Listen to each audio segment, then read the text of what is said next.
தரணிவால் தமிழர்களின் இதய ஒளி தமிழன் 24.com.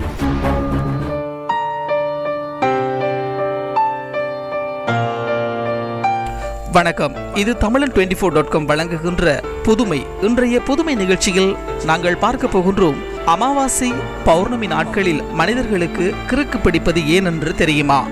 பழைய திரைப்படங்களில் பலமுறை நாம் பார்த்த காட்சிதான் இது. ஒவ்வொரு பௌர்ணமி அன்றும் இவர்களுக்கு அடிக்கடி இப்படித்தான் கிறுக்கு பிடிச்சிருக்கும். திடீரென்று ஒரு மாதிரி ஆயிடுவா என்று கூறி காட்சிகளை நகர்த்துவார்கள். திரையில் ஒரு பெண் பேய் பிடித்தது போல தெரியும். இப்படித்தான் பௌர்ணமி நாட்களில் பேய் பிடிக்கும் அப்படி என்று சொல்வார்கள். நாடி ஜோதிடத்தின் வரலாற்று ரகசியங்கள் மற்றும் உண்மை தகவல்கள். பௌர்ணமி கெட்ட சகுனம் என்பார்கள். சிலர் மேற்கூறியவாறு நிலை பெற்று இருப்பார்கள். இது ஏன்? இது உண்மையா கட்டுக்கதையா என்று யாருக்கும் தெரியாது. ஒருவேளை அதிகமாக கெடுதல் விளைவித்ததால் தான் அன்றைய நாட்களில் அதிக பூஜை செய்யப்படுகின்றதோ என்றும் சிலர் வினவுவது உண்டு. சரி, அதற்கும் மனிதர்களின் நிலையற்ற கிறுக்கு பிடித்தார் போல் ஆவதற்கும் என்ன சம்பந்தம்? ஜோதிட நிபுணர்களின் பார்வை. இது பற்றி ஜோதிடர்கள் மனித மனநலத்திற்கும் பௌர்ணமி நாளான முழு நிலா தினத்திற்கும் ஓர் இணைப்பு இருக்கிறது. பல நூற்றாண்டுகளாக இதற்கும் குற்றம், தற்கொலை, மனநல பாதிப்பு மற்றும் மனித ஓநாய் போன்றவைக்கு இணைப்பு உள்ளதாகவும் கூறுகின்றார்கள். காரணம் என்ன?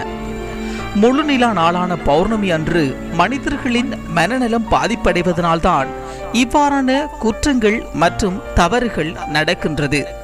கருத்தரிப்போடு சார்ந்திருப்பது. அதேபோல நிலவுக்கும் பெண்களின் கரு சுழற்சி நாட்களுக்கும் ஓர் இணைப்பு இருக்கிறதா?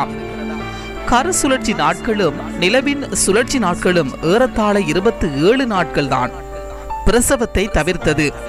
இதனால்தான் பௌர்ணமி நாளன்று பிரசவம் பாராமல் இருந்திருக்கின்றனர். ஏனெனில் பௌர்ணமி நாளன்று பிரசவம் பார்த்தாலோ அல்லது பிள்ளை பிறந்தாலோ நல்லது இல்லை என்றும், தாய் அல்லது பிள்ளை இருவரில் யாராவது இறந்து விடுவார்கள் என்றும் கூறுகின்றார்கள். ஆன்மீகவாதிகள் பௌர்ணமி மற்றும் அமாவாசையில் மனித மனநிலையில் சில வித்தியாசங்கள் இருப்பதாக கூறுகின்றனர். பௌர்ணமி நாளை விட அமாவாசை நாளில்தான் மனிதர்களின் மனநிலை பாதிக்கப்படுவதாகவும் அவர்கள் கூறுகின்றார்கள். தீர்வுகள், பரிகார பூஜைகள், வேண்டுதல்கள் மற்றும் ஆன்மீக செயற்பாடுகள் என ஆன்மீக வழியில் இதற்கான தீர்வுகள் நிறைய இருப்பதாக கூறுகின்றார்கள். பொருள் வாங்குவது தவிர்த்திடுங்கள். இந்த நாட்களில் புதிய செயல்களில் ஈடுபடுவது, பொருள் வாங்குவது, விற்பதை தவிர்த்திட வேண்டும் என்றும் கூறுகின்றார்கள். பௌர்ணமி அமாவாசை நாட்களிலிருந்து 2 நாட்கள் முன்னர் அல்லது பின்னர் முக்கிய வேலைகளில் ஈடுபடலாம். நாட்களுக்கு மத்தியில், பௌர்ணமி மற்றும் அமாவாசை நாட்களின் மத்தியில் ஆன்மீக பூஜைகள் அல்லது பக்தி செயல்களில் ஈடுபடுதல் நல்லது என்று கூறுகின்றார்கள். அதனால்தான் பெரும்பாலும் அந்த நாட்களில் கோவில்களில் பூஜைகளும் செய்கின்றார்களாம். வளர்பிறை நாட்களில் தொழில்முறை வேலைகளில் உங்கள் செயற்பாடுகளை அதிகரித்துக் கொள்வது நல்லது. நல்ல பயன் கிடைக்கும். அமாவாசை நாள் பேய், பிசாசு போன்ற தீய சக்திகளுக்கு உகந்த நாள். ஆகையால் இந்த நாட்களில் எதிர்வினை சக்திகளின் ஆதிக்கம் அதிகரித்து இருக்கும். எனவே இந்த நாளில் எந்த காரியங்களிலும் ஈடுபட வேண்டாம். சீரிய பயன் கிடையாது என்றும் கூறுகின்றார்கள்.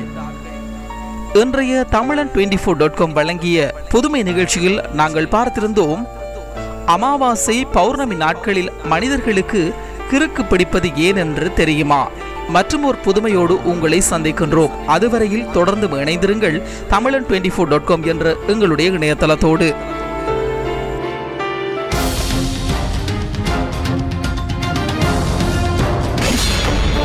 தரணிவால் தமிழர்களின் இதய ஒளி தமிழன் 24.com.